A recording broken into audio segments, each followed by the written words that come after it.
de acordo com a ordem de chegada. Obrigado, presidente.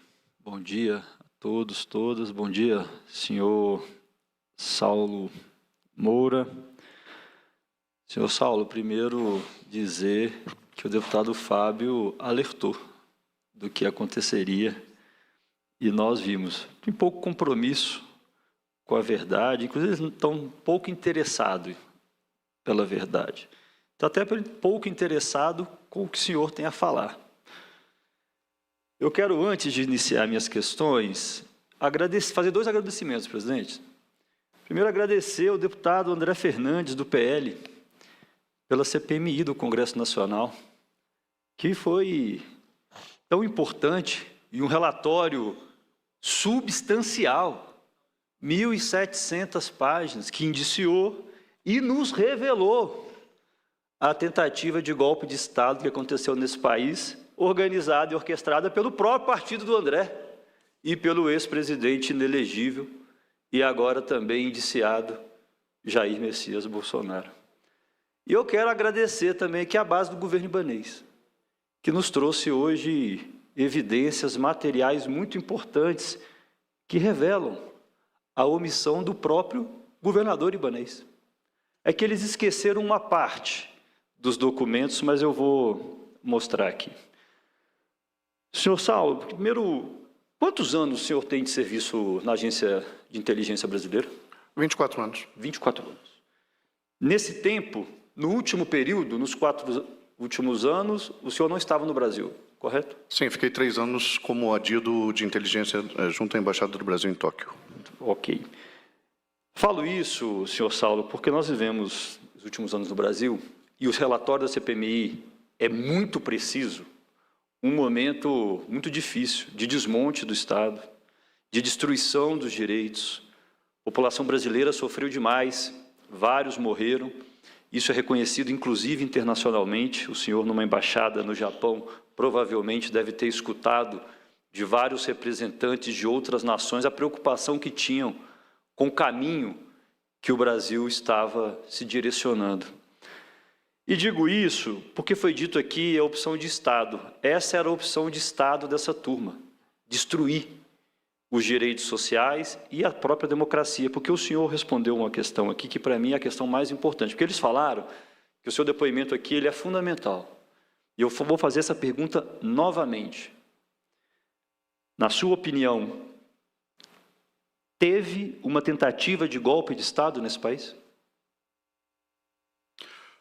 Eu não posso afirmar para o senhor que uma tentativa de golpe de Estado. O que houve foi uma clara violação do Estado democrático de direito. Mais uma vez, os fatos falam por si. Nós tivemos as sedes dos 3 poderes invadidas.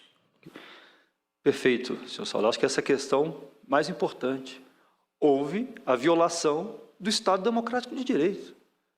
Talvez, na sua posição, o senhor não possa dizer, mas eu vou dizer. Violação do Estado democrático de direito é tentativa de golpe. Tentativa de golpe de Estado. Isso é violar o Estado democrático de direito. Essa é a questão fundamental, senhor Saulo. E eu vou fazer mais uma questão. O senhor falou que tem 24 anos de serviço na Agência Brasileira de Inteligência. Já acompanhou diversas manifestações aqui na capital federal, correto? É comum que esses atos, manifestações que acontecem na capital federal, a responsabilidade da Secretaria de Segurança Pública do Distrito Federal, que é subordinada ao governador do Distrito Federal, acompanhar todos os processos, desde a inteligência e desde a operação, principalmente do espaço que é chamado Esplanada dos Ministérios? É atribuição da Secretaria de Segurança Pública e do governo do Distrito Federal? Vou falar não do ponto de vista de inteligência, porque não há correlação. Obviamente, a segurança pública do GDF também está a cargo da Polícia Militar, da Secretaria de Segurança Pública e da Polícia Civil do GDF. E é uma tarefa da Secretaria de Segurança Pública proteger esse espaço? Sim, espaços públicos, sim. Ok. Eu falo da inteligência, senhor Saulo, porque o senhor disse que no grupo que tinha de disparos, tinha agentes da inteligência do GDF, da Secretaria de Segurança, correto? No grupo CISP, nós tínhamos Bom, primeiro ele foi criado pela Secretaria de Inteligência, eu acho que é preciso deixar isso mais claro, né? Ele foi criado pela Subsecretaria de Inteligência do GDF. GDF, ok. Isso. E ali nós tínhamos a própria Subsecretaria e representantes da inteligência da Polícia Civil, da PM, até sistema penitenciário, se eu não me engano, Ok. bem como de outras agências. Como eu Não, disse, obrigado. Obrigado, senhor Saulo, isso é importante. E eu digo isso, vou entrar em 3 pontos para nós, são fundamentais e centrais. Nós estamos e vivemos e vivenciamos nos últimos anos o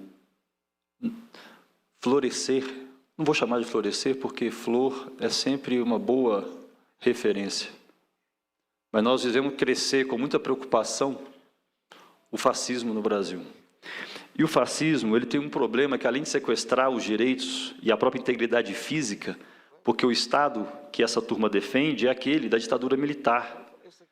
Aqui exaltaram ditadores, sanguinários, torturadores, mas o fascismo também sequestra a verdade. Digo isso porque a ABIN, não só a ABIN, mas outros órgãos de Estado foram sequestrados também nos últimos anos, capturados por esse discurso muito perigoso que destruiu o nosso país. Nós estamos vendo agora a arapongagem, a espionagem, a perseguição contra brasileiros, que foi instrumento desse aparelhamento nocivo que o bolsonarismo fez. A segunda questão, eu já disse aqui, mas repito, presidente, e o senhor Saulo confirma, houve no Brasil uma violação do Estado Democrático de Direito, tentativa de golpe de Estado. Por isso que o relatório da CPMI ele é muito importante, ele é um marco histórico na história desse país, da democracia brasileira. Indiciou o ex-presidente golpista, indiciou 8 generais, indiciou mais um monte de gente pelos aqueles crimes que cometeram. Apresenta de maneira técnica, como foi organizado, pensado e planejado a tentativa de golpe de Estado. Porque esse discurso que vai ser relatório técnico ou político, tirar alguém do relatório é uma opção política. Não é técnica, diante dos fatos e das provas. É com muita tecnicidade, com muita prova. Mas o que se coloca ou não dentro de um relatório é fundamentalmente uma opção política. E por isso que o relatório do dia 8 ele é muito preciso. Ele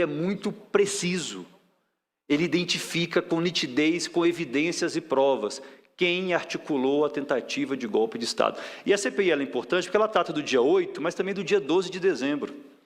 O senhor já estava na ABIN, o senhor Saulo, na transição, no grupo de transição, no dia 12 de dezembro. Eu estava no grupo de transição. No grupo de transição, no dia 12 de dezembro. Eu sou servidor da ABIN, mas estava no grupo. Não, estou falando na gestão, o senhor estava, dia 1º de dezembro foi a sua nomeação no grupo de transição, ok? Isso. Então, no dia 12 de dezembro também é escopo dessa CPI. A tentativa de golpe que não iniciou ali, mas fez parte desse processo, do governo Bolsonaro, do ministro da Justiça, o Anderson Torres, do general Heleno, do GSI. Só que aqui tem uns que falam muito grosso para tentar atacar o governo Lula e se calam. E é um silêncio ensurdecedor ao falar das responsabilidades que é escopo dessa CPI, o dia 12 de dezembro, do governo anterior e do governo do próprio Distrito Federal.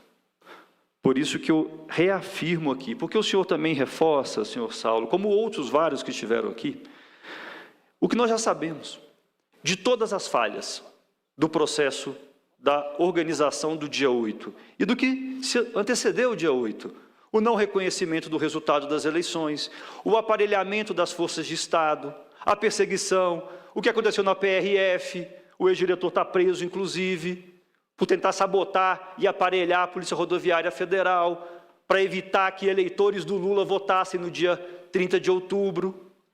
Todo esse processo de perseguição que foi feito e o não reconhecimento, os acampamentos criminosos, aqueles acampamentos, dito por vários aqui, inclusive por um que eles acabaram de dizer, diretor da Polícia Federal, o senhor Andrei, que foi, sem titubear, disse, só que aí eles esquecem ou apagam, porque É a prática do fascismo sequestrar a verdade.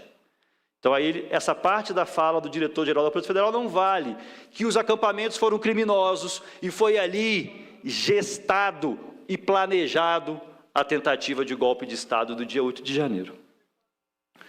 E, por fim, eu quero entrar na responsabilidade do governo do Distrito Federal. Apresentaram 2 documentos. Eu quero que mostre para mim a primeira imagem. O primeiro documento, foi apresentado aqui já, é o do diretor-geral da Polícia Federal, o senhor Andrei, que pede e fala: estamos muito preocupados, vai ter uma tomada de poder, é preciso tomar providências. O Andrei, inclusive, diz que ele chamou uma reunião com o governo do Distrito Federal, combinou e acertou com o governo do Distrito Federal. Bom, segundo o documento, esse documento foi assinado, e é importante, eu vou colocar aqui, às 18 horas e 51 minutos do dia 7. Foi encaminhado para o Ministério da Justiça, ministro Flávio Dino. Gostaria que apresentasse o segundo documento.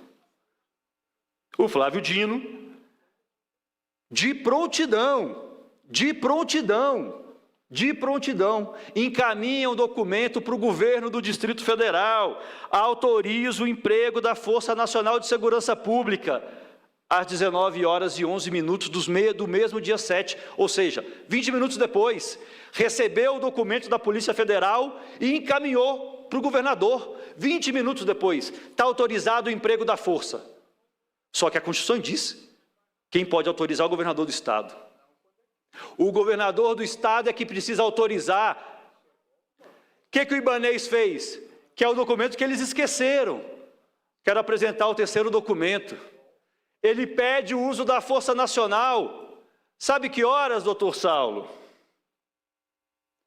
Às 17 horas e 29 minutos do dia 8.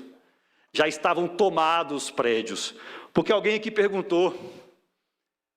De fato, a gente já sabe, o relatório da CPMI afirmou, quem cometeu o crime, a gente sabe quem foi. O Bolsonaro organizou, os seus aliados organizaram, os que invadiram os prédios, uma parte do agronegócio que financiou, esse a gente sabe. E teve aqueles que se omitiram, porque eu tenho dito aqui, não teve apagão. Alguém apertou o interruptor e desligou a luz da segurança.